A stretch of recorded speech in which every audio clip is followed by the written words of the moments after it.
Hello, this is Mrs. Collins, and I want to tell you about your next photo assignment. It's all about learning how to control the shutter on your camera. I'm going to ask that you try out the shutter priority mode on the mode dial. If you're using a Nikon camera, this is the S mode. So the shutter priority mode allows you, the photographer, to change the shutter speed while the brains in the camera try to pick all the other settings that it thinks you need. If you're getting frustrated with this project with the shutter speed priority mode and you feel you're ready, feel free to go ahead and move forward and try out the M mode, the manual mode on your camera. This will allow you to not only control the shutter, but all the other settings as well. So with this photo assignment, your goal is to explore how the shutter works and take a series of photographs at different shutter speeds and get a strong understanding of how it works and what happens when you change the setting. So we have learned about how the shutter speed and shutter in the camera controls how much light is reaching the sensor. The faster the shutter speed, the less light hits the sensor and you can freeze action, fast moving action. The opposite is true for a slower shutter speed.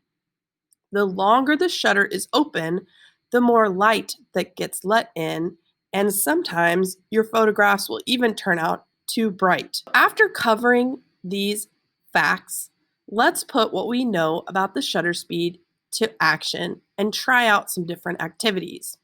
So your objective for this photo assignment is to take a progression of photographs that show motion or freeze action to slow motion. In the action, it can appear frozen and crisp, but it also can be blurred. This is called a motion blur, a blur that is created on purpose by the photographer to stop motion in its track. Using a tripod for this assignment sometimes can be helpful. We will do some practicing together in class of different activities to help you get familiar with shutter speed. But in the end, your goal is to take 10 photographs that show a progression from something moving very fast at, let's say, 1/2000th of a second or even 1/4000th of a second, and slow your shutter speed down a little bit at a time. Try 10 different settings and see what happens. Here's what I'll tell you in the end is not all your photographs will turn out perfect. So don't get frustrated. Shutter speed takes on lots and lots of practice and many years of experience to know what shutter speed to use in what situation.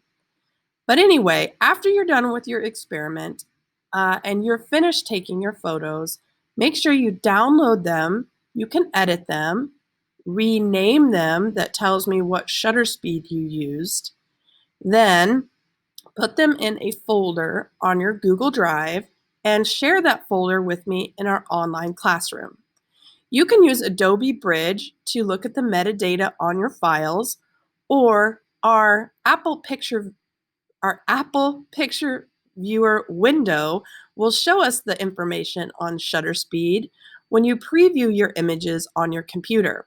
If you need help with any of these steps along the way, please ask me. I'm here to help you. I can't wait to see your photos, and thanks for watching.